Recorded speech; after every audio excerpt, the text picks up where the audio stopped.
नमस्कार, हम विवेकानंद पटेल और आप देख रहे हैं गंगाधारा न्यूज नेटवर्क। हम लोग कैमूर जिला मुख्यालय में हैं। यहाँ हमारे साथ एक पीड़िता है जो कि बैंक से ये पैसा जमा किए थे 2,32,000 रुपया, जो कि बिना किसी जानकारी के इनके खाते से पैसा निकल लिया गया और फिर कंप्लेन करने के बाद दोबारा वापस ही किया गया, लेकिन फिर बिना किसी जानकारी के पैसा इनके खाते से दूसरे खाते में ट्रांसफर कर दिया गया। यह हम बताने का प्रयास करेंगे कि आदमी अपने पास पैसा इसलिए नहीं रखता है कि कहीं चोरी हो जाए, कहीं खो जाए। इसके डर से बैंक में आदमी पैसा जमा करता है, सुरक्षित महसूस करता है। लेकिन आजकल साइबर अपराधी इतना बढ़ गए हैं और इतना पैसा का चोरी हो रहा है बैंक के माध्यम से भी, और बैंक कर्मचारियों के मिली भगत से भी कहा जाता है कि ये नेट बैंकिंग के माध्यम से ट्रांसफर हुआ है। लेकिन जो पीड़िता है वो बता रहे हैं कि हम नेट बैंकिंग यूज ही नहीं करते हैं, तो फिर कैसे नेट बैंकिंग से ट्रांसफर हो जाए। तो यह क्या मामला है, आइए हम पीड़िता से जानने का प्रयास करेंगे कि कैसे कैसे ये घटनाक्रम हुआ, कैसे आपके पैसा पर डाका डाल दिया गया। और सर अपना नाम बताइए, क्या है? चंदन कुमार और मेरी मैडम बिंद पूनम है, जो कि हम लोग 2 तारीख को होली में गए थे पैसा निकालने के लिए स्मॉल उत्कर्ष फाइनेंस बैंक में। कहाँ है उत्कर्ष स्मॉल फाइनेंस बैंक? पटेल चौक पे है, वहाँ पे प्रोफेसर कॉलोनी के बगल में है वहीं पे। तो हम लोग पैसा निकालने गए तो काउंटर पे बोला काउंटर वाले कि नहीं पैसा नहीं है। तो हमने पासबुक छपवाया तो 14 दिसंबर को ही पैसा कट गया था हमारे मैडम के खाते से। किसके खाते में गया था? किसके खाते में? उमर अंसारी के। कहाँ?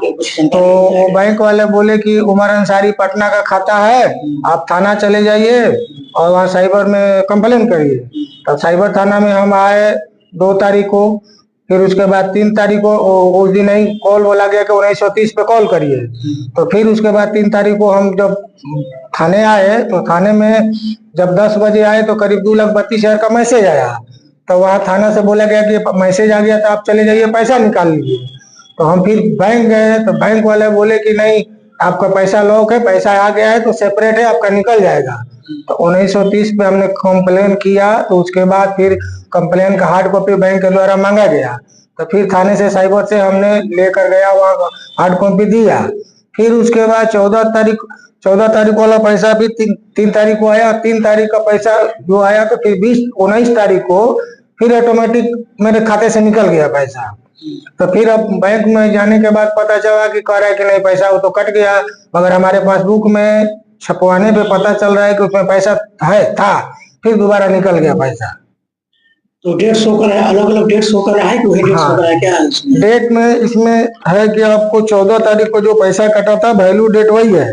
3 तारीख को जो दिनांक को 3/3/2026 को पैसा आया था वैल्यू डेट उसका 14/12/2025 और 19/3/2026 को पैसा फिर कटा तो उसका भी वैल्यू डेट 14/12/2025 दिखा रहा है। वही डेट दिखा रहा है? हाँ, डेट वही दिखा रहा है, वैल्यू डेट वही दिखा रहा है, दिनांक अलग अलग दिखा रहा है मगर वैल्यू डेट वही दिखा रहा है। यदि बैंक कर्मचारी से आप मिल पा रहे हैं तो क्या बोल रहे हैं, क्या बता रहे हैं आपको? वो कह रहे हैं कि आपके साथ फ्रॉड हुआ है, वो पैसा आप कट गया, वो शैडो क्रेडिट है, शैडो का पैसा नहीं आता है। मगर शैडो का पैसा नहीं दिखता है कहीं, तो मेरे पासबुक में क्यों प्रिंट करने के बाद दिख रहा है? दिखा, फिर उसके बाद पैसा कट गया। वो आपको बात करने को पता चला कि नेट बैंकिंग का हवाला दे रहे थे, नेट बैंकिंग से ट्रांसफर किया गया? हाँ, वो बैंक वाले बोल रहे हैं कि नेट बैंकिंग से आपका ट्रांसफर किया गया, मगर मेरे द्वारा और मैडम के द्वारा कोई नेट बैंकिंग यूज नहीं किया जाता है। कोई ओटीपी कुछ आया था क्या मोबाइल पर? एक बार ओटीपी आ रहा था तो हमने बैंक गया कि देखिए ये फलाना आदमी फोन कर रहा है, तो वो लोग बोला कि नहीं कोई आदमी नहीं है और ये गलत है। फिर उसके बाद हम चुपचाप हो गए अपने काम में।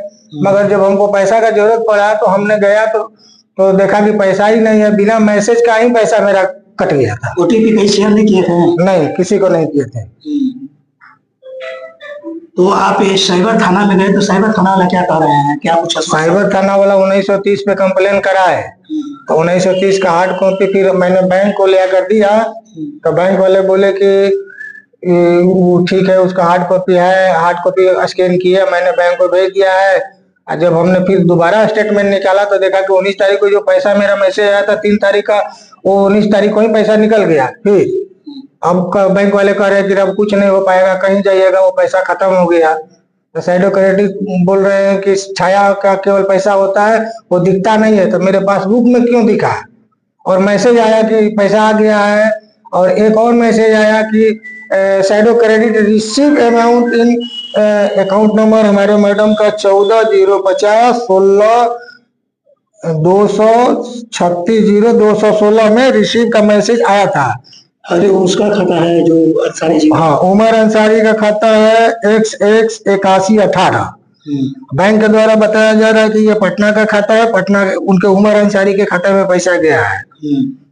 उमर अंसारी के ही खाता से फिर 3 तारीख को हमारे खाता में भेजा, मैडम के खाता में भेजा गया 3 को। फिर उसके बाद उमर अंसारी के ही खाता में फिर 19/3/2026 को भेज दिया गया।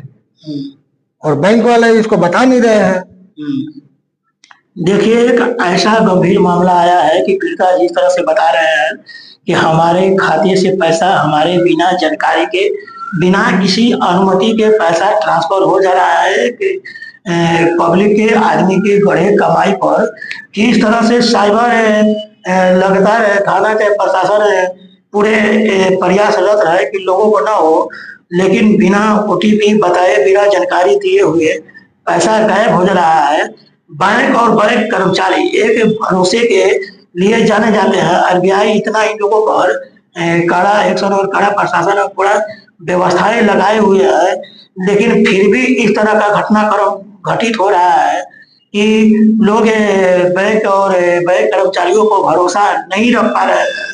कहीं न कहीं इनकी जो कार्यशैली है, उनके ही कार्यशैली पर प्रश्न चिन्ह खड़ा हो उठता है।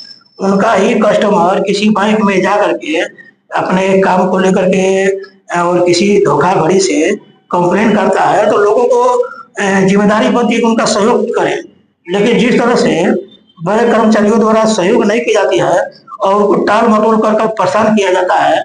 बताइए, यह दिसंबर का मामला है, अप्रैल आ गया, अभी तक सॉर्ट आउट नहीं किया गया है। मामला 2,32,000 का है।